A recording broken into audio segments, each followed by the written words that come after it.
Okay, folks, I think we're ready to get this rolling. So hopefully you can hear me well.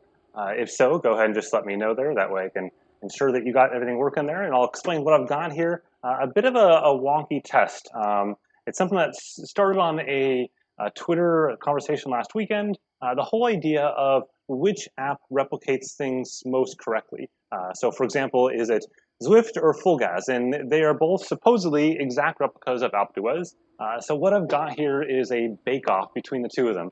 And I've got them in both almost exactly the same position, or hopefully the exact same position. It's somewhat interesting because Zwift actually puts their starting line, as you can see, up to the left there. Let me just do this right here. Up where the marker is there, at the exact base of the climb, kind of where I would normally consider the correct base of the climb based on having done Alpe d'Huez in real life. And then FulGaz does theirs back a tiny bit behind me here. And so I've got it at the same position. So you have to see on there, it says the time into the climb and the time remaining. So you can ignore the time into the climb, but the time remaining is still valid. And so in that case, I've got them almost exactly, I hope exactly the same. And what I've done as well, I've set the weight exactly the same across the board on both of them. So both of them are using the same weight. I've done the same weight for the bikes. And so this bike I'm riding here, a Canyon bike, I've set the exact same bike in Zwift in real life, or in fake life, virtual life, whatever you want to call it. And then I've set the exact weight in FulGaz to the same thing. The only thing I can't completely sync together is the CDA values, so how those are both done. But hopefully it will work out. We'll find out here. So Tim Parker says, I thought Zwift was based on a real Alpe d'Huez rather than a precise replica. My understanding from talking to a bunch of people is that the actual road itself is an exact replica. The difference may be where they define the end of the segment at the top, but they're exactly the same. Matt asked rider height. Rider height is set correctly in Zwift. I did not see a rider height option in FulGaz that I remember. But if I did, I definitely put it in correctly there. So I don't change my height very often. So should be good there. I don't expect CDA to impact things too much here, to be honest, mostly because we're going so slow. So or I'm going to be going so slow. But the plan is just to go up it and see who gets the top first. Now, some of this may require a bit of a photo finish. And the reason for that is that the actual segments may be slightly different on each one, but that's all right, because once I get them into Strava, I can then pull them into other apps from there and kind of do some comparisons on what those look like. So that's an option to see like who is the final winner, and like Vilo, for example, could actually pull that off and figure out who is the exact winner based on the exact same starting points on both of them. So we'll see. With that, I think we're ready to get this pain cave going. So we'll just start pedaling here, and hopefully both of these will go at the same time. I think I've got my, there we go. That one was on pause, but it's all right. It'll catch up. There we go. And so they should be hitting that marker. So the marker that both of them are looking at is right on the right-hand side. You can see it there. And that's sort of the official climb on both of them. And so you can see now Zwift goes ahead and engages in on its markers there on both of them. So you see it on the left-hand side right there, the individual switchbacks for each one. So it'll be pretty interesting. Let me just get actually into a much easier gear than I was in there. There we go. I'm now out of gears.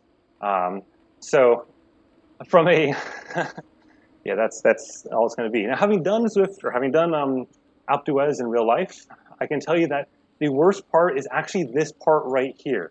And maybe that's mostly mental, but I've done it a bunch of times, and for me, I think this is actually technically also the steepest part, this very first section right there. So we'll see how things work out, but that's the hope and the plan here. But feel free to drop any questions there. I'm going to try to keep this at a talkable pace, but honestly, I make no promises once we get beyond like 5 minutes from now. So we'll see. But that's the plan here. Yeah. So someone's asking how are they paired. So I've got Zwift as a controllable trainer, and we've got FulGaz as just a power meter, both to the same Wahoo KICKR source. So that way they're transmitting the exact same thing. And in fact, you can see that on the screen there. They're both set for 3-second power averaging. So you can see if I go here to Zwift first, the 305 watts and 308 watts. I should definitely chill out a little bit here. back to full gas through a 2. It's going to drop down, but it'll be basically the same as I go through the exact same source the entire time. So on the Zwift screen, you can see there each one of the churns, the 21 churns that are well known in Alpe d'Huez are listed on the right-hand side. And then the percentage grade is well shown there. And so, as I said before, like having done this in real life, it's this first one that's really the worst up to that first churn. Not that it's any easier after that, but it's definitely that one there.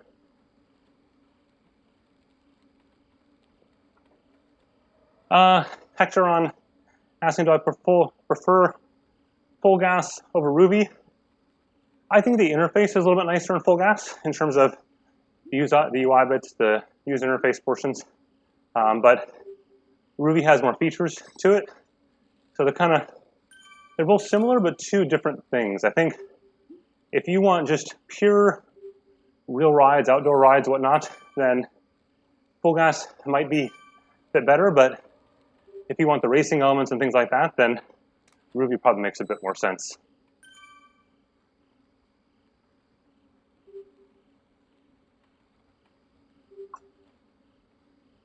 Now what's interesting here is that you can see the video on the FulGaz side looks a little bit choppy, if you will, and that's because it's in reactive mode, which means that if I were to stop pedaling, then the video would stop as well. So in this case, it's probably a bit filmed a little bit faster than I'm going, and so it looks a little bit slower. I've got the whole thing already downloaded in 4K, but maybe if I was going a little faster, it'd be a little bit smoother.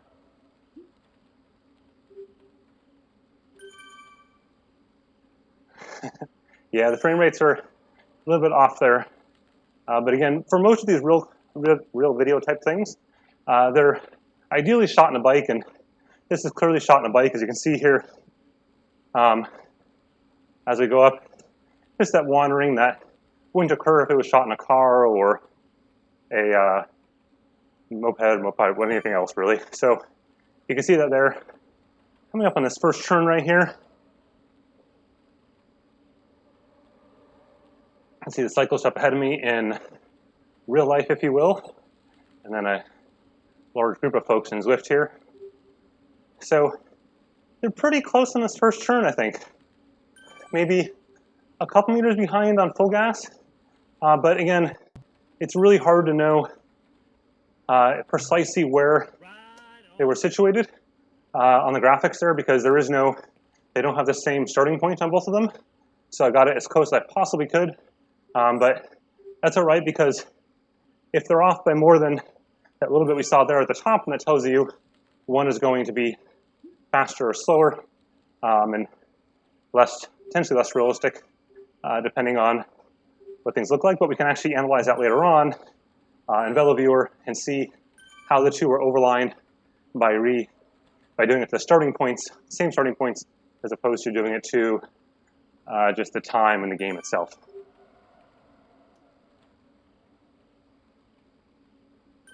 Hector asked, he said he climbed Alpe d'Huez in Zwift, and it's quite hard. And I say I climbed Alpe d'Huez. No, you can't. It'll be interesting. Hi, Siri. Thanks, but no thanks.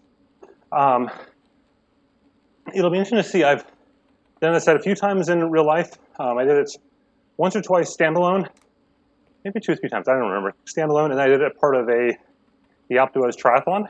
So that was rough.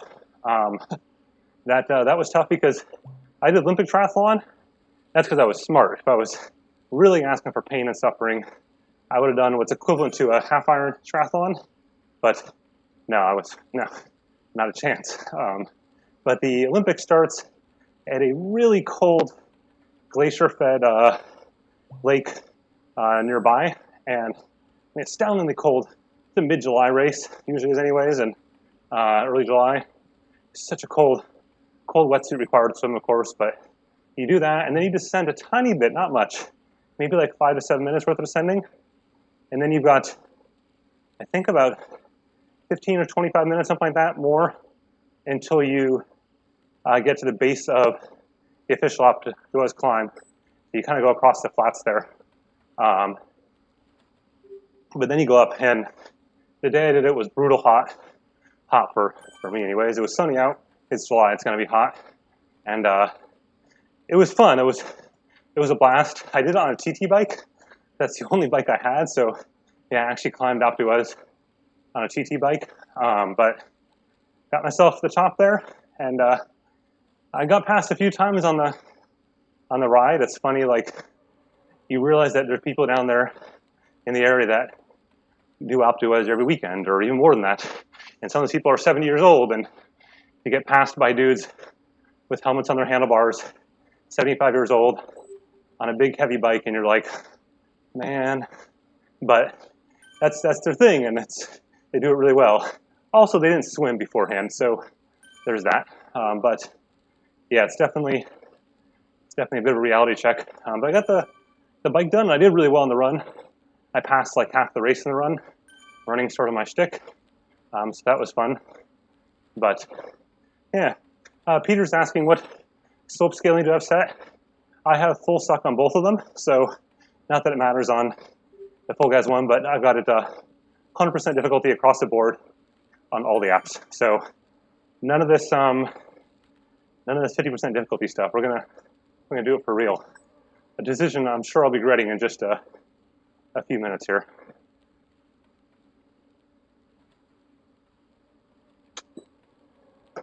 Also, I'm realizing that my fan is pointed more at my face than it is the rest of my body. It's drying things out a little bit. You can feel the I come around the corner, they see my wattage drop because the incline drops out real quick there briefly, and then it pulls back in again. So it's starting to pull back in again. Tommy asks, from your experience between the real Alpe d'Huez and Alpe Zwift, would you say Alpe d'Huez is 70% of the real effort? I don't know at this point, to be honest. It's too early. I would say ask me in a little while. So now that we went on that turn there, definitely seeing there's quite a bit of difference between the Zwift one and the FulGaz one already. Getting more and more substantial there. I would say right now this feels a bit easier, but there's no validity reason for that in theory.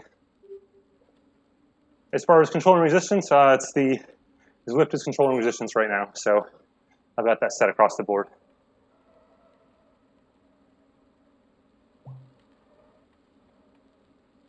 Someone's asking what Strava say my longest climb is.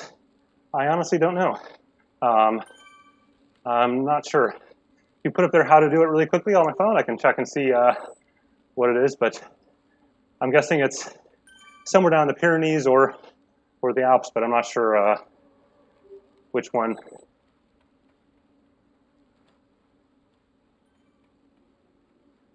Max asking, any plans to go back to triathlon racing as a hobby? Yeah, I usually do 1 to 2 tries per year. Last year I did 1 or 2, I can't remember exactly. So I like to do more. I'd hope to do a bunch of kind of late spring ones this year, but obviously that's not happening. So we'll see what the fall looks like. I feel like the fall, everyone's going to try to plan everything for the fall, so a bit tough to know exactly how that's going to work out.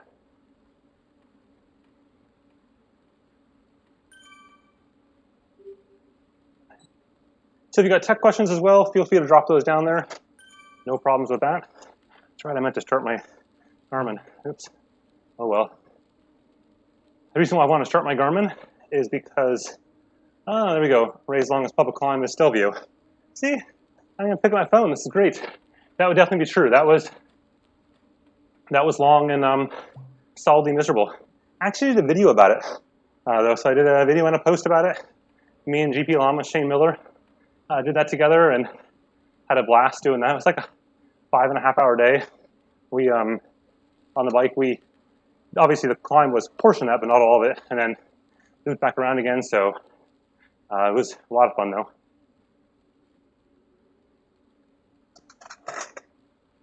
Hopefully I'll get back to easier gear here.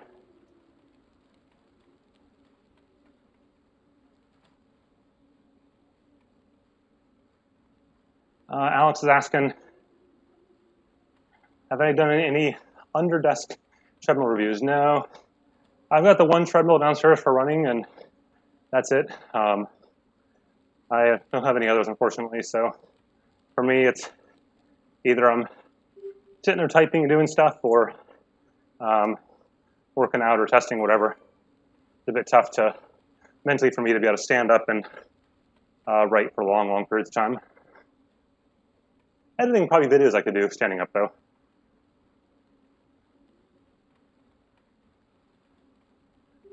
Steve says, Zwift looks way too fast. Yeah, I'd agree with that. Not only looks, but it's clearly too fast. Like, I can see the, at least faster than FulGaz, and I know that I'm sure Zwift folks are probably cursing at me right now, but I'm hesitant to believe things there. We'll see. Get to the top and we'll see.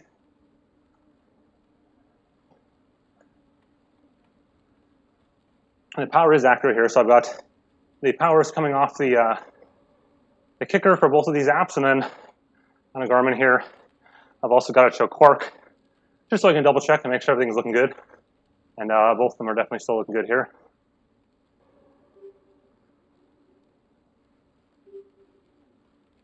Starcraft asks, is Zwift training as good as outdoor cycling training? They're different. Asking going on to say is 1 kilometer on Zwift equal 1 kilometer outdoors. No, they definitely don't equal, but I think they're both different in their respects.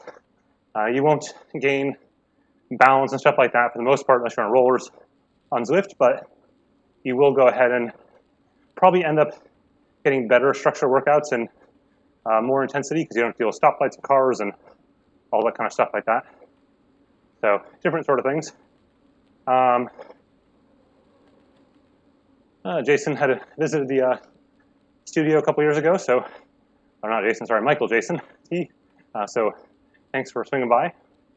Yeah, if you're ever in Amsterdam, though not right now, sorry, but normally if you're in Amsterdam, just shoot me a note ahead of time, and happy to give folks a bit of a tour around here in the studio, cave, or whatever you want to call it. But yeah, not right now, unfortunately, sorry. Narwhal asks, is the girl still running and training? Yep, she's still running and doing all the things. Homeschooling, as much as you can homeschool toddlers, but they've got full days.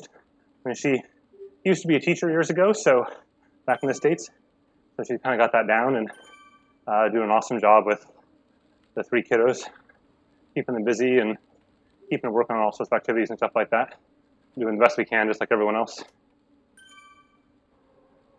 Ian asks, can you smell the brakes of the cars in FulGaz? No, but you can actually hear them. I've turned off the sound because with the slight stutter there, it was a bit distracting long term on the stream. So I just turned off the sound there, but you can hear them passing with that car right there if I turn it up. Am I on the KICKR climb? No, I didn't, because I didn't really want to be so far away from the desk here that I've got to be able to do stuff on the stream. So it was a bit tough to be able to have that there and go up and down and stuff. So I just kept it simple style right now.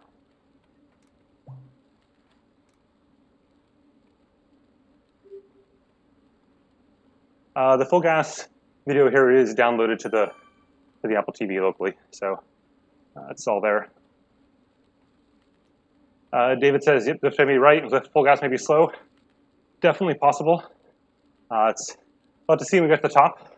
There's a bunch of fun things math-wise you can do here, so we'll see how they look file-wise afterwards.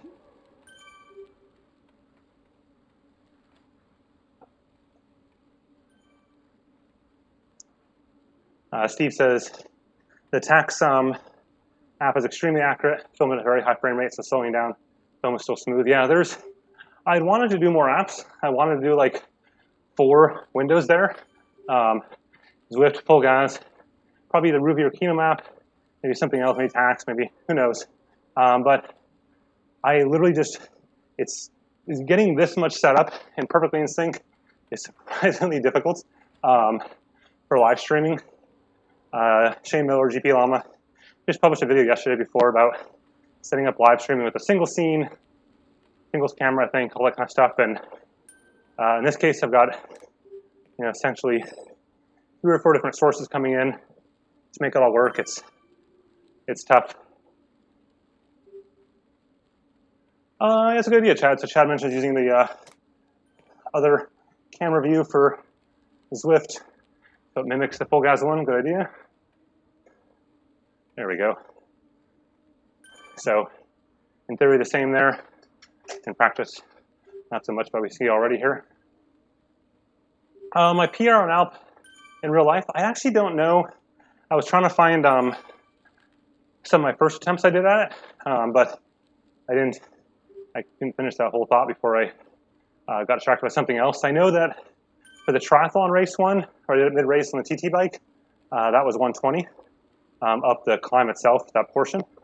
But it's, I don't know what my standalone ones are off the top of my head. I'm betting though someone on Strava can probably tell me that. So I'm sure it's on Strava somewhere.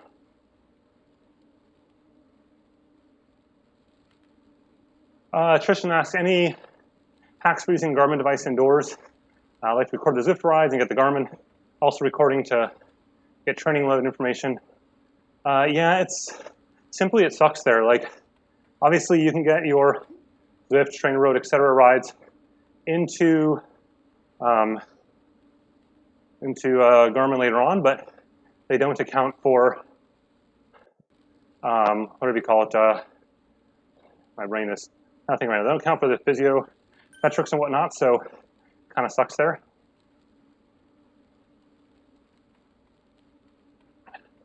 On Zwift, I think I'm just Rmaker. I think that's my username, Rainmaker. You should be able to find me there like that.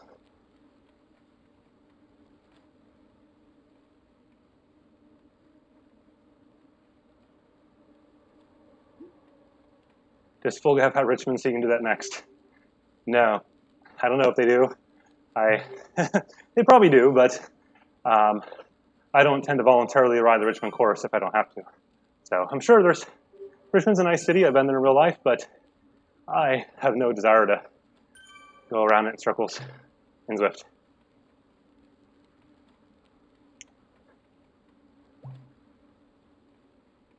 Favorite climb you've done in real life? I don't know. Stelvio is epic cool. It's just different. I think it would depend on what kind of day you have weather-wise. Mont Ventoux is cool, especially on lower, actually. Like, people always talk about the top of Mont Ventoux, but I think the bottom is more fun in the forest.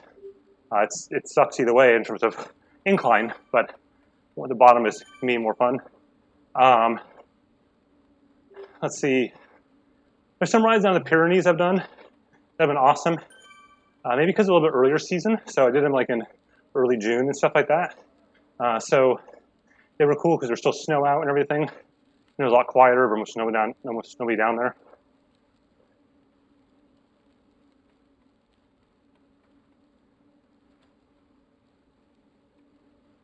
Chris asks, is there anything similar for running? Yep, Zwift has running support. And then for video apps like this for running, I think it's called Outside Interactive, has running support as well. So those are options there.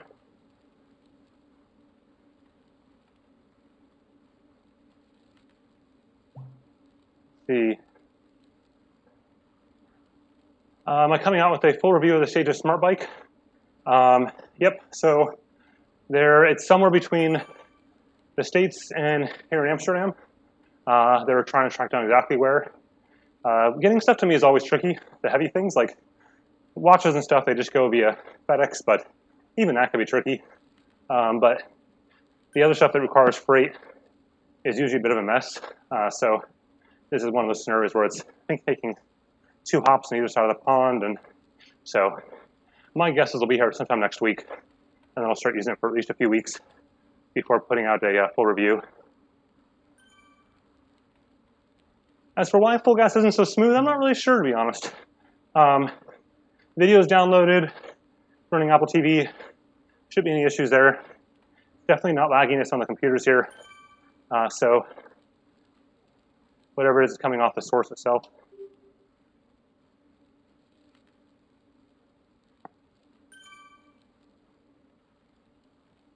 It's kind of fun to be able to get in right behind someone there.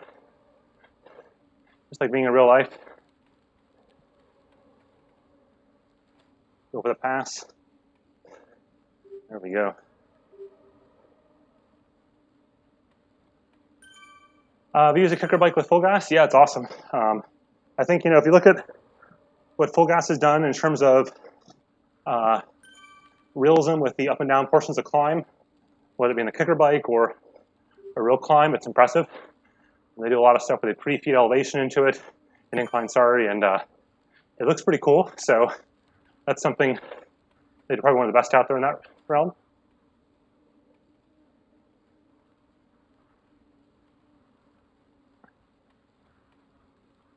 What are my thoughts on RGT lately? It's been really cool to see, not cool to see 12%, feeling that. It's been really cool to see all the apps. Obviously Zwift has exploded popularity over the last 2 to 4 weeks, but to see all the smaller apps, if you will, those, tripling or quadrupling their numbers is awesome. Like when I started doing my app review, that I got screenshots of RGT that were like 10 users per course concurrent, and that's it. Versus when I finished my app review, that's 2 weeks ago today, it was like 100 to 120 users per course, and I'm sure it's higher than that now. So that's pretty awesome. As far as including them here, I don't believe RGT has a course for Alpe Huez, and as I said earlier, one of the challenges I had is just logistics of having this many sources and getting them all aligned perfectly, and each app sets a slightly different starting point for what they consider here, so it's a bit tougher. You have to kind of like pause one, pedal to the right spot, go back and forth. But it'd be interesting to see here. Like right now, I'm doing the math backwards in my head. Zwift says it's got roughly 4.7 miles remaining. Alpe Huez, or FulGaz says 4.72, 4.7 as well, sorry. But they're different spots clearly, so let's see when we get to the top what happens. With everything going on, do you think we're going to skip the train releases for this year? I think some companies definitely will. No doubt about that. I think some companies are just going to try to focus on either other things or whatever. I think we'll still see a few. You might just see some minor stuff. The challenge with something like a trainer or an indoor smart bike versus a heart rate strap or a small watch, it does in some ways come down to logistics. Having all the right tools to do diagnostics, take things apart, etc. Getting those heavier items to people's houses, they're working from home, is challenging. So it'll be tough to see.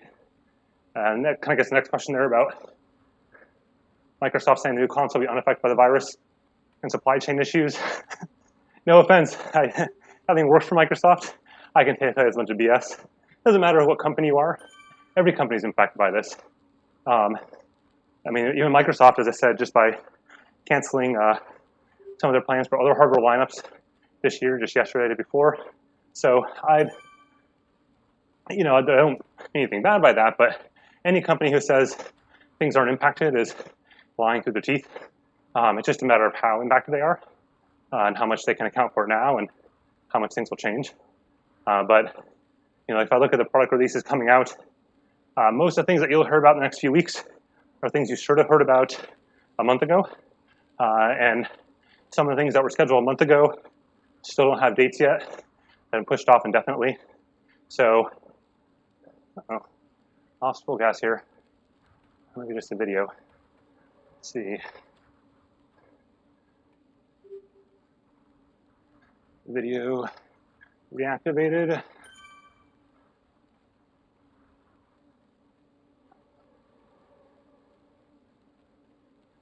Activate. Cool. So behind the scenes, it was still running, but the video feed into here seemed to have hung up there for a second. But that's kind of one of the examples of just like why it's so tough to do this with so many different apps. The good news is even if it is stuttery right now for some unknown reason, it won't impact the underlying data. It's still being recorded all the same. Yep, this is being recorded, so if you want to watch it later on, you can. It'll show up in YouTube just like normal. Is FulGaz normally just stuttery? No, but there's two different versions of different ways you can play FulGaz videos. One is basically at the speed it recorded, and the other is called reactive mode. So this is reactive, so they both match based on my power output, which is what I wanted for this particular test. No, I don't think there's any impact here from a computing processing power, both of me here. I was doing stuff earlier playing full videos, so both of these are running off of Apple TV right now. So kind of nice about that is that's basically totally isolated as a system. You know, pretty much reproducible no matter where you are in the world. Let's see, someone asked what gadgets do I have on my wrist right now. So I've got the Fitbit Charge 4 on this one here.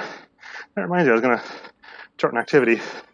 Exercise, run, nope, bike, sort of, treadmill, outside,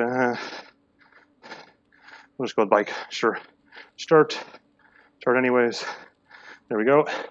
And then on this side, I've got the Timex R300, $129 GPS watch, just came out as well. Up here, I've got the Whoop strap, and then I'm recording a backup power here with an Edge 530. So, got a couple things going on.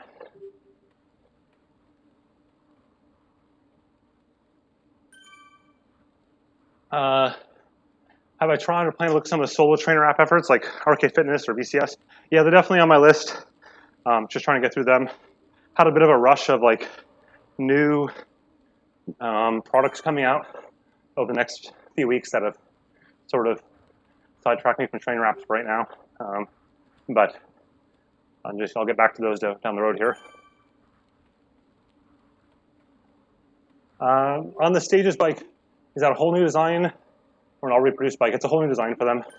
Obviously, they make more indoor bikes than anyone else except for maybe Peloton, even then probably not even true. So they have a lot of experience in that. I have a funny feeling that while their bikes and their products in general tend not to be super sexy looking, they do have like really good core and guts to them. And I think some of the build production kind of quality issues we saw on both the Tax bike and the Wahoo bike early on, they've been interesting to see. I'm suspecting we won't see the sort of same issues with Stages, but we'll have to see. How can you ride so long indoor without drinking? I've got a bottle here. I just keep forgetting about it. For fans, yep. I've got the Wahoo Headwind KICKR fan down there. I've got some cheap $15 Honeywell fan over there. Kind of blowing. Just try to keep right below the microphone here. Except the KICKR fan is hitting the side of my face a little bit. So, drying out my mouth a little bit here.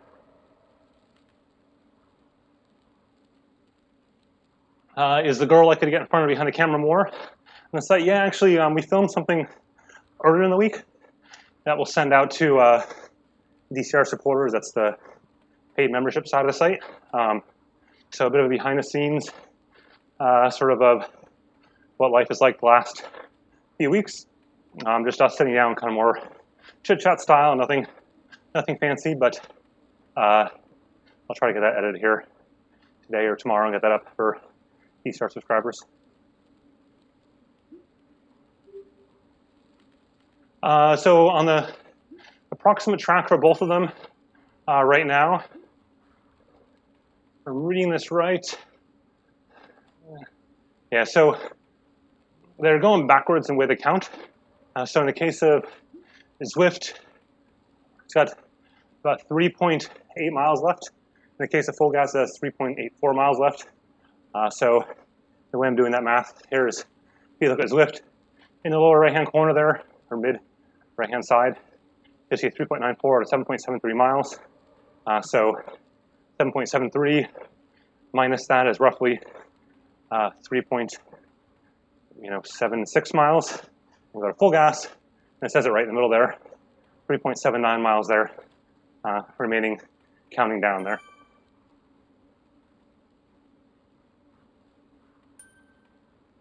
What's my FTP? Good question. I haven't done like legit FTP test. The various like automatic thingamajigs on platforms keep kind of popping me up around 290, 295, give or take. But I think it's probably a little higher than that. So we'll see.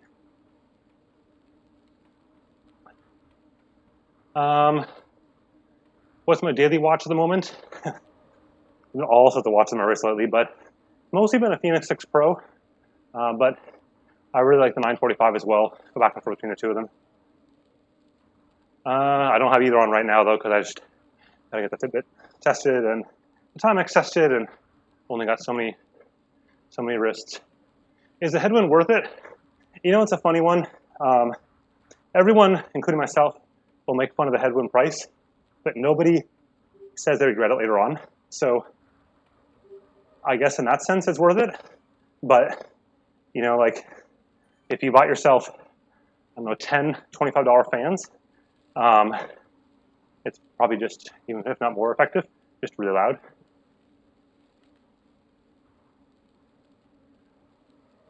Let's see, Roland asks, saw an article about Zwift sandbagging enforcement. Any comments? Yeah, I think it's a step in the right direction. I think it's good to see them focusing on some of that. But actually not for the reason I think people think. Like, yeah, I get that people are upset because their race gets won by someone in the wrong category. I think I'm more interested in having the categorization more clear, because even some of that is still a bit fuzzy in that the watts a kilogram, your watts per kilogram that you put out is a scale based on what you can do for a set given time. So an hour is pretty common, but if people look at those races and think, oh, I'm supposed to be in this group because it's X watts a kilogram, well, is that for a 20-minute crit ride, or is it for a crit race, or is it for a 45-minute race, or so on? So I'd love to see a little bit more there. I saw they're gonna do some auto grouping based on 1 minute and 5 minute FTP, or max power efforts, which I think is a good start, but ultimately, I think 12%, you can always tell. As soon as it hits like 11, 12%, you feel the difference there. In terms of where I'd like to see it go, I'd like to see the simple categorization, just like real life. I think that system, even though it has its pros and cons, it's worked pretty well in the grand scheme of things, and so I think that's where they should get to, and Zwift has said that's what they want to get to as well, so that you can move up in ratings and whatnot. What's my resting heart rate? Normally, if I'm like sitting at a desk, between 45 and 55. If I'm lying down on a couch watching TV, 38 to 45, give or take. Last triathlon I competed in, last year, I think I did, can't remember where it was. One of the ones here locally I did in June. I think so, here near the airport. Kind of this year or last year, but here locally. Part of that though was the one in Perth, the Fremantle Tri, which was awesome. Had it not been for COVID-19, I probably would have done some of the same Tri series here later this spring, mostly Olympic type stuff.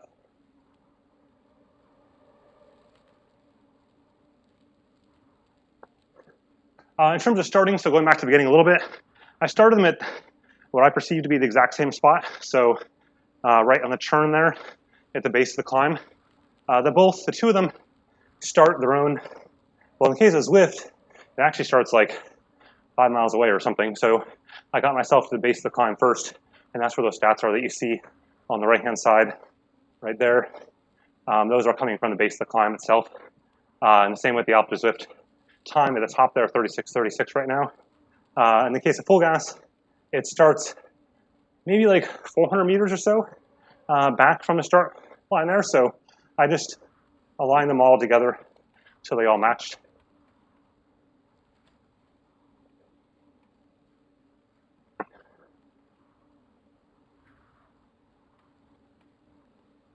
All of our young asked, do you think this category should start, this should work a bit like real life? Yeah, I think that's where it needs to be, that you start giving category and work your way up. So based on race results. Right now, it's a bit of an assumption that if you have one good day, you're a cheater. Just not the way it works in real life. And then people just have one good day, and ultimately someone has to win. Someone has to be on the podium. So you're not going to get on the podium with those bucketized wattage, watts a kilogram groups in there, because any podium winner is going to be higher than that. Which I know is things are all working out, so we'll get there.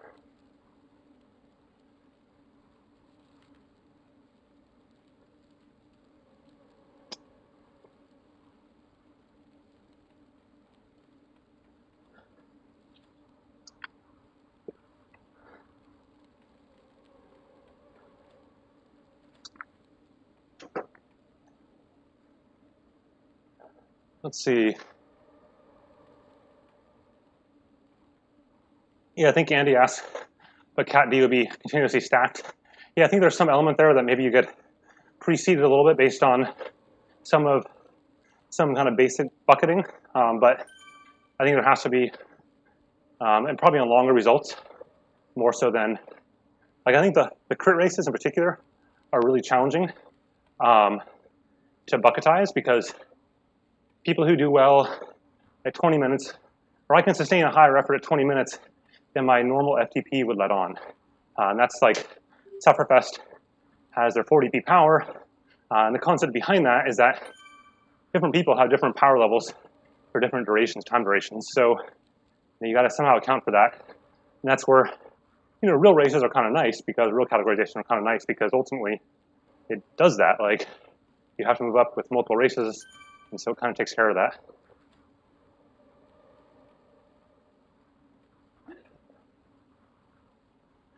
Captain Kirk, what's your best ever race result, position or time? I think time-wise, like, probably be marathon at 2:54. Triathlons, I've done like a few age group wins back in BC. Not so much, I just haven't raced much here in Europe. But I think I had one as well here in Europe in Paris a couple years ago. But they're all just age groups, and it all just depends on who shows up that day. I'm just drinking water. Someone asked, just water and raisins. Got myself some raisins right here.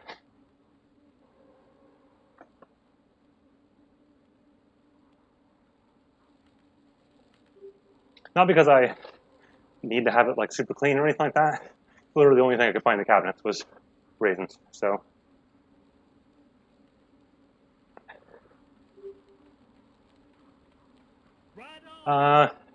when might we see the loop review? Probably later on this month is the plan here. So really want to have like a longer duration on it to see some of those trends and stuff, but I'm pretty sure that I got it mostly figured out by now.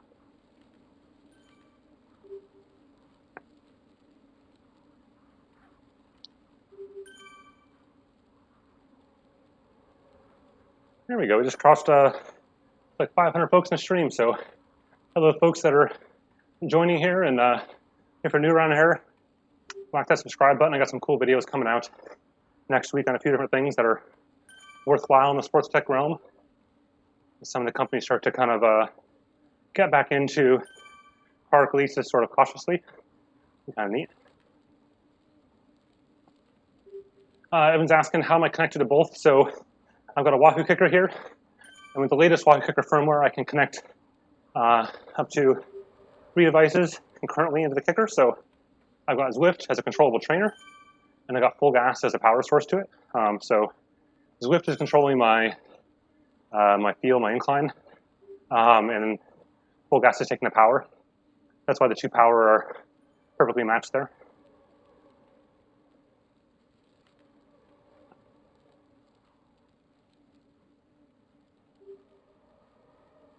Wellington asked about possible quick side-by-side comparison of other apps like Peloton and Tax, Wahoo, etc. Yeah, I'd wanted to initially do the 4 different apps at once or so, and just logistically, I couldn't get all the tech to cooperate at that level.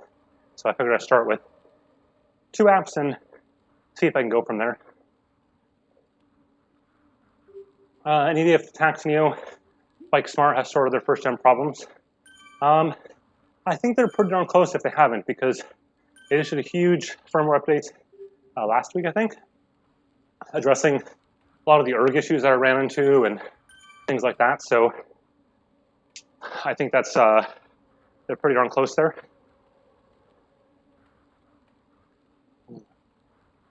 Let's see. Do you think the whip strap price is appropriate? No, they're crazy. Like, I can say that up front. I don't think it's worth the cost.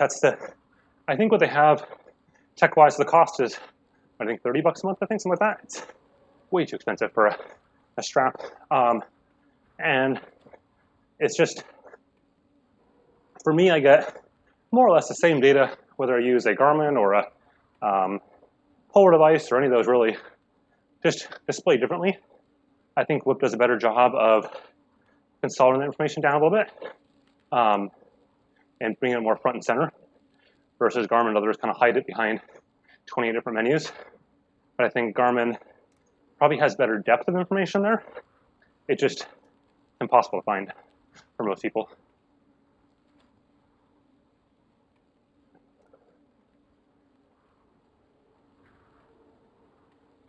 Any thoughts on the Ironman VR events? Yeah, I'm impressed. They're doing a really good job.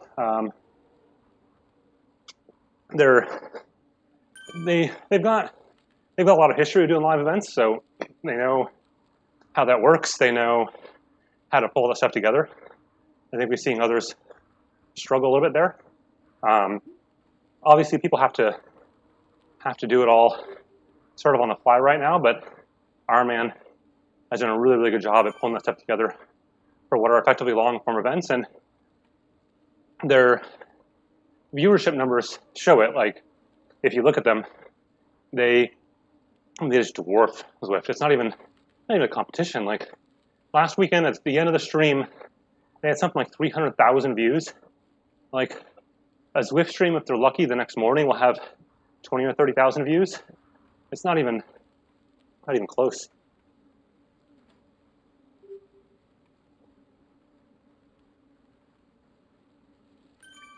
Since we're all enforced indoors, do you think the trainer market will be changed forever? Yeah, definitely. It's kicking things up for all the companies. So if there's any silver lining here to everything, it's indoor trainer companies, especially in the app side more than anything else, really, to be honest, are all just seeing huge advancements. Product plans for next fall are being pulled forward. They're seeing big bumps in subscriber numbers. Whether or not they can sustain those forever, I don't know, but I think they'll sustain a lot of them. Which should I buy, KICKR Core or Sweeto? Probably a KICKR Core, to be honest. Like, if the prices are pretty close to equal, KICKR Core is basically just a kicker from the year prior. So, on a different stand, that's it. Sweeto is a less powerful trainer, but the Sweeto, like, it's just a pull it out of the box and be done sort of thing. Cassette's there. KICKR Core, you gotta buy a cassette and tools, install that. So, yeah.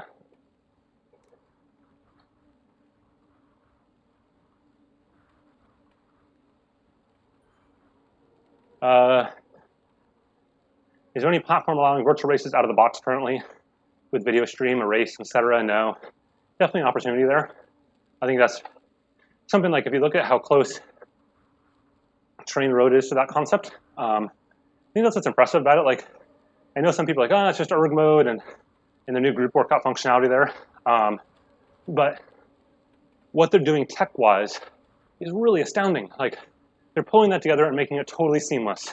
Like, all the mess I have to do here to get live stream working and all that kind of stuff just doesn't exist. I just open up a laptop and run the Train Road app and group workouts, and it just takes care of it. And that tech is really hard to get to that level of stability. And so kudos to them for doing that. I know it's not Zwift racing or whatnot, but For what it is impressive.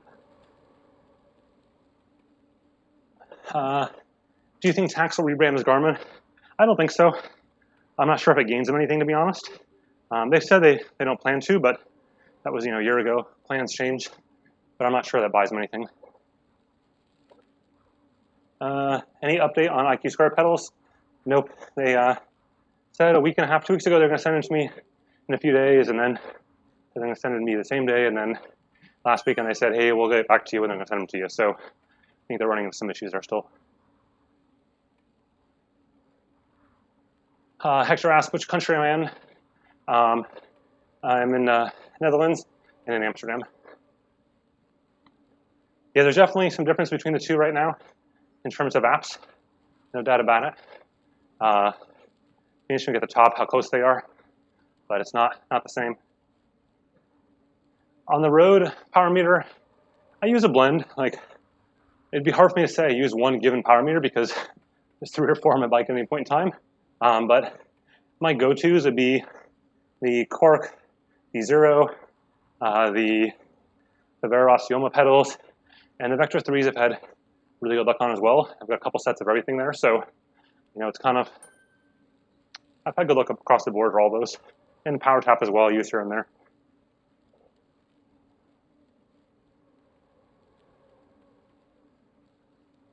Yeah, I agree that Garmin for a lot of people is easier to pronounce than Tacx. People call it TacX or whatever, so, but I think the Tacx branding is probably worthwhile there. Neo versus KICKR. It's sort of like political party sort of thing. I prefer, in most cases, the Neo, because I actually like the road feel aspects of it, but the KICKR is just as good there too. So, and by road feel, I'm talking like the cobblestone bits and things like that, where it replicates that. That's cool, but both of them are solid trainers. You won't really go wrong there. I haven't had any issues with the belt slipping on the Neo bike, so Matthew's asking that. KICKR Snap or Tacx Flux XS. I would go the Flux in that case, merely because it's direct drive. That's the only reason. Can we expect an update of the Veros Yoma pedals anytime soon? It's hard to say. Like, they've had previously a 2-year release cycle, but I think this year will be the 3rd year now, if I'm right. So I think they're overdue for one, but I know Favero is totally shut down right now from a manufacturing standpoint in northern Italy. So they've been shut down, I think, for 3 weeks, 2 weeks now, something like that. And there's no, realistic end in sight there. So that would definitely impact any of their production plans if they had anything coming out or whatever. Evan says, you're actually pretty strong. I'm not sure if that's a compliment or not, but how do I train? Do I follow a plan? No, I just test things. That's honestly it. There's no plan right now. The problem with me and plans is, like, I love structured training, but if a new device shows up tomorrow morning with 0 days of, hey, look, photographer there, with 0 days of notice, and it's like, well, I gotta focus on that now, and so it's hard to like drop everything I was doing structured training wise to work on that if I'm in a plan.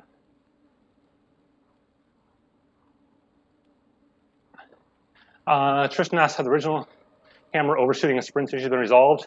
Yeah, as far as everyone said, they've been zapped, for better or worse, I guess. Tim, if you review when or if I review the Fitbit Charge 4, please comment on the screen in bright sunny days. I can tell you right now, it's not good on that side. Everything else so far, it's looking positive, but the screen visibility and bright light. Yesterday I went for a run, super bright sunny day, not a cloud in the sky, no smog, no nothing, and yeah, it was near impossible to read. Dusty, are we there yet? I agree. So Zwift says we've got on the right-hand side there about 1.2 3 miles left. FulGaz says we have 1.56 miles left. Oh, not cool, FulGaz, not cool. But we'll see where you end up. Again, as I said at the beginning, like, you have to, I really want to see the actual uploaded Strava segments later on, and I put those through, what's that app called? My name just like a viewer, and see how they compare there versus the in-game experience. But right now, obviously, it looks like we're going faster up on Zwift than a FulGaz. What's my background? In this, it's tech. So before this, I worked for Microsoft for 13 years, doing data center design and whatnot around the world. Traveled every week of the year. Could be Brazil one week and China the next, and Austria the week after. So a lot of fun, really, really cool, but eventually, like, I just couldn't do both things at the same time. This and that were full-time jobs, and so I think 3.5 years ago now, 3.5 years ago or so, 4.5, I don't know, something like that. I decided to leave full-time job and do this as a full-time job instead, and I thought it would give me more free time, and mostly it doesn't. But I still love, like, what I did at Microsoft was awesome. It was so much fun. Really cool to be able to travel the world and see places I'd never go to. I think that's probably the neatest thing is that, like, tech was awesome, the people were great, but I would go to places that I would never go otherwise. So, like, random little cities in the middle of China or in Brazil or anywhere where, you know, there's no reason you would vacation to some of those places or go on your own. So it was cool to go to places that I wouldn't otherwise ever go to, like Accra in Western Africa and many, many Central American countries. So it was neat.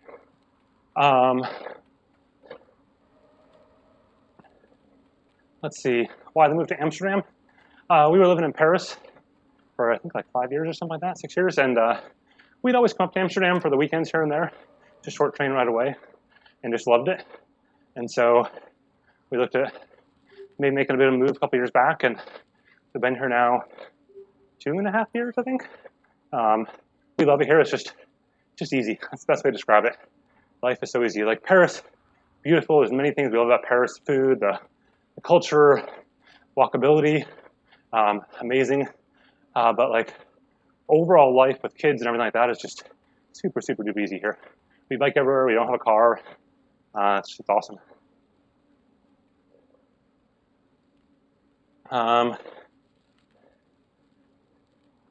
will you tell which ride is most accurate? You have a control file. So both apps are using underlying files that are the real Huez, but how they implement me riding up them is honestly the interesting part. So that's the piece that's fascinating. And for those that, of course, you know, missed the beginning of the stream, I've got everything set the exact same. So my weight set the same, the bike weight set the same. In the case of Zwift, it's literally my exact bike right here. In case of a FulGaz, I try to mirror the settings as much as possible.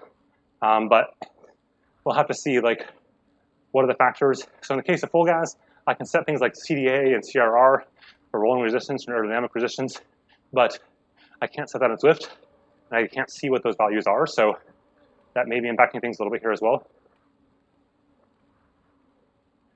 But afterwards, we can take both files, run them through various apps, and see how they pop out. David asked Microsoft or Apple. Both. Like, I've got iPhone, I've got a PC right here in front of me, I've got a MacBook right here, 2 Apple TVs. I use them both for different things. So I was always that way when I was at Microsoft. I was a dude with the iPhone for many, many years. And, you know, for me, like, my job was largely customer facing. So working with large enterprise customers, and, like, I'm not gonna sit there and pretend that those customers, like, the Microsoft phone offerings were better than an iPhone or an Android phone at the time. So if, you know, they see me trying to pretend that, then they're gonna question what else I'm saying. I'm just kind of, just like I am with reviews, I'm pretty straight shooting when it comes to what I like tech-wise and otherwise. How many languages can you speak? I can barely speak English. I can speak a little bit of French. a little Japanese, and a tiny bit of Dutch. It's actually harder here in the Netherlands because everyone speaks astoundingly brilliant English. So my kids speak perfectly fluent Dutch, but the problem though, because then they start talking to each other in Dutch, and I don't know what they're saying. I have to rectify that soon here. High cadence versus low cadence when climbing. High cadence when you can, low cadence when you run out of gears like I have here. I ran out of gears at the base of the climb, so you just gotta do what you gotta do.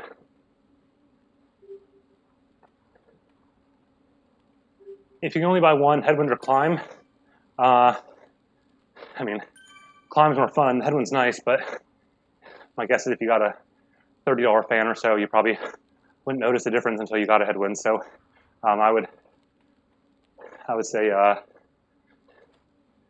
probably just go with the climb. It's more fun.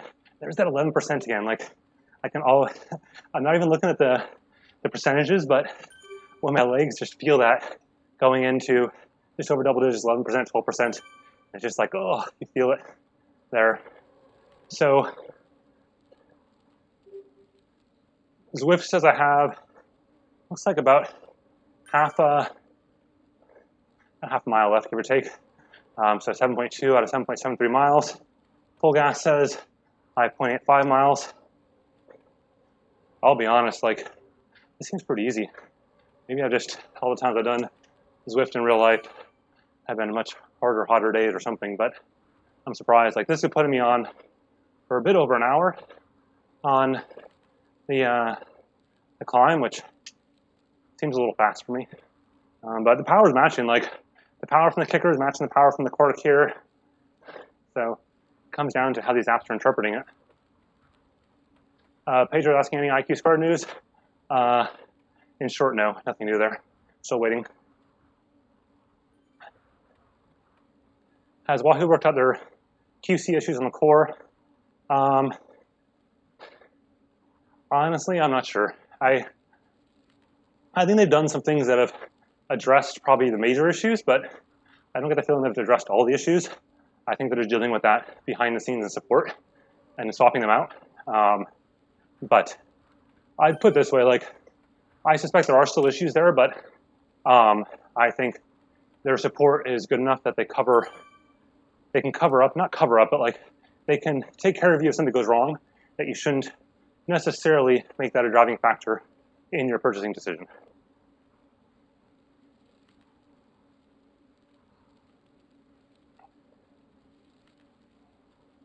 When do you think integrated power meter on bikes is standard? I think when Shimano figures it out, in a nutshell. Like, they've got it in one of the Dura sets right now, but it's simply inaccurate. It's factually inaccurate. Everyone will say that because of the way they cast the right-hand side of the crank arm set.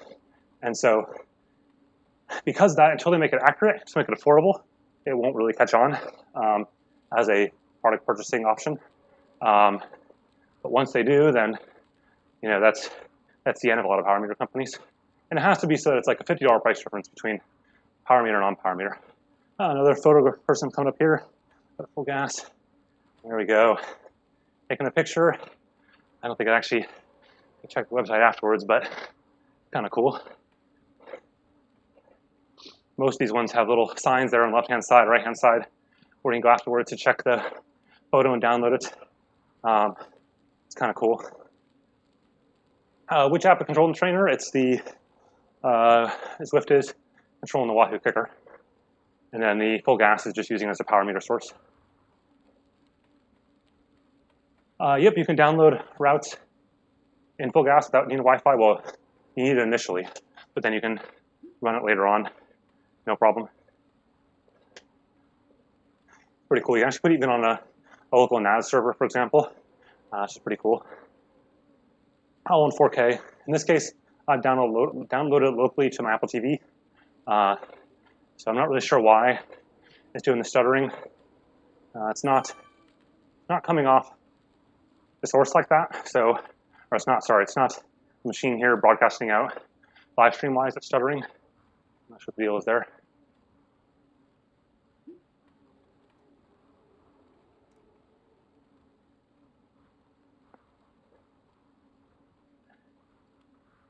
Yep, I'm 100% difficulty. So for both of these apps, it's at 100% difficulty level, realism level. Just keeping it real. Looks like I'm coming up on the top here for Zwift. Yeah, leveling out. So yeah, put me at 62 minutes on the climb. Seems a bit low to me.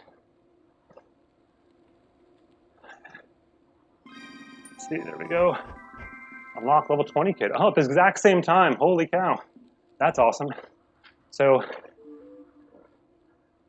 got myself a new helmet. Yeehaw.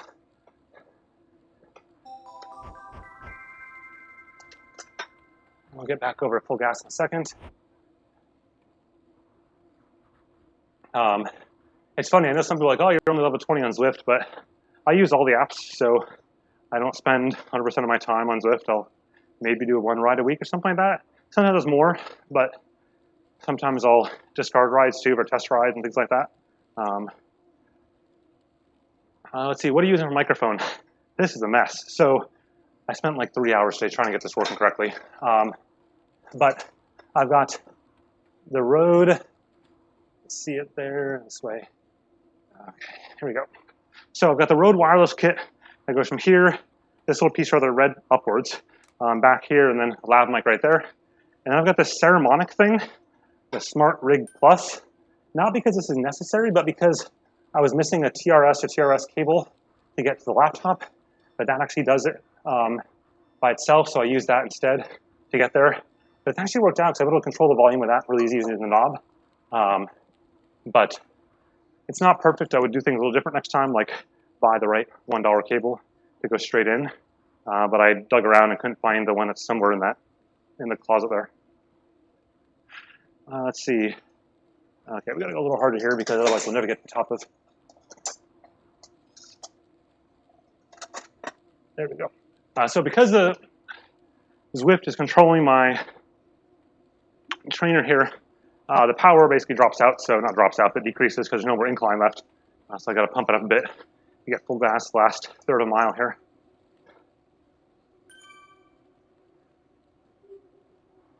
Shifting sounded kind of loud. Electronic shifting, yeah, and then it's not indexed right now on this. I gotta fix it again because I swapped out the derailleur and everything, and I just been too lazy to line it back up again. Are the HRV metrics on Garmin pretty similar to Whoop? Yeah, in a way. Like the underlying metrics are similar. How they display them is different. So they trend in the same general direction, but they're different. Okay, so it's going to be challenging because I got a quarter mile left on FulGaz. I'm going downhill now. Oh man. So I'm not getting like the incline anymore to get myself up here. So I have to go to the bottom. Uh-oh, the TV turned off. You can't see that, but I can. All right, yes. Did I put that remote way far away? It's all right. I'll just watch it over my computer instead.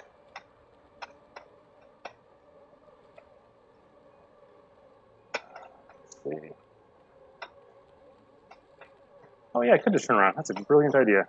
I'm not thinking anymore. Good point. Got my, come on. There we go. Boom, that takes care of hello. Good call. Thank you, Darren. Good call on that. So I turn around, I've got to get the resistance. Now we're back in business here to get FulGaz to the top here. So obviously the Zwift course map is over. It's wonky. That's fine. We got what we needed to in the Strava segments. There you go. Got what we needed to in Strava segments, so we'll be able to compare that later on analytics-wise. There we go. There we go. So we got 0.13 miles left in FulGaz there. I know this section well.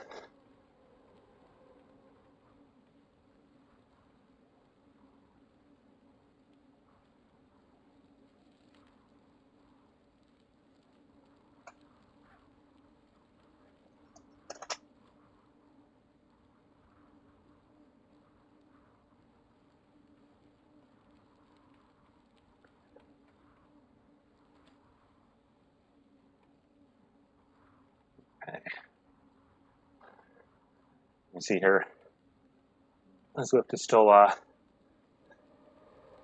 just going back up here slowly, but 0.06 miles. Do you have a green screen behind you? Yeah, just a green screen, and that's it. Using the Elgato green screen.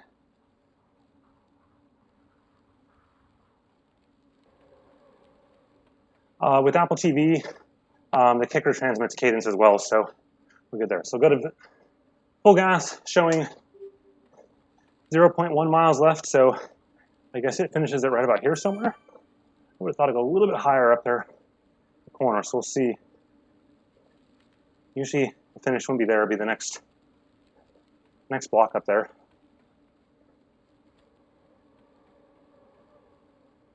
Well, I'm going to keep on going because at least I'll be able to compare this until I run out of video here.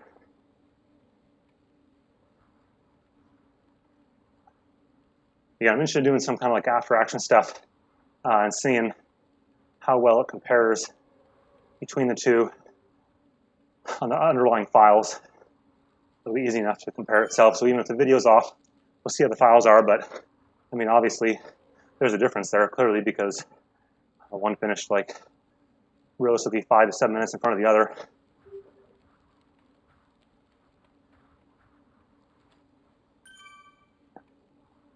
I got to at least get to the top here on the on FulGaz. Go back to the screen there.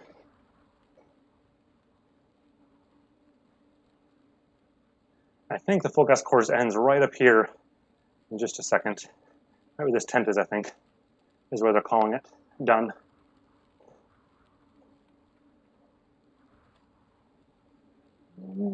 Maybe around the corner. There's basically two different places that people consider the climb done.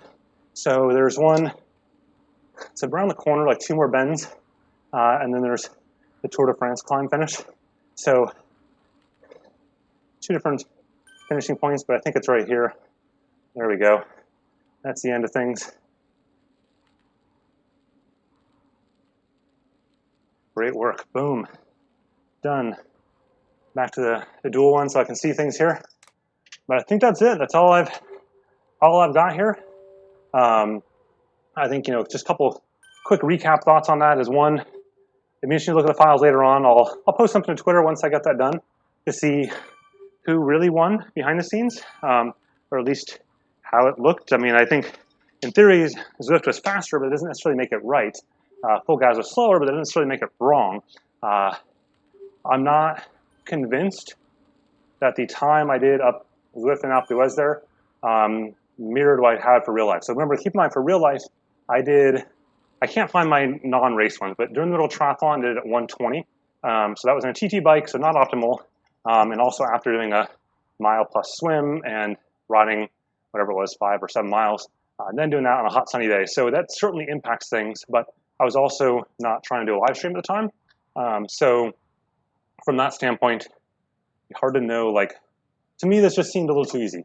But again, we'll see later on. And as far as comparing other ones,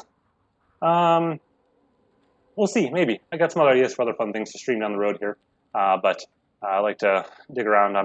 There's other climbs, other areas that might be fun to do between different apps and stuff. But it's logistically a lot of stuff to set all this up. I don't have a good way to show you all this stuff, but I'll tweet out a picture of what this looked like because it's a bit of a mess. But anyways, thanks for watching. Hope everyone enjoyed, and hope everyone has a good weekend as well ahead. And remember to stay indoors and stay safe and all those things, and just keep on keeping on. So with that, thanks for watching, and have a good one.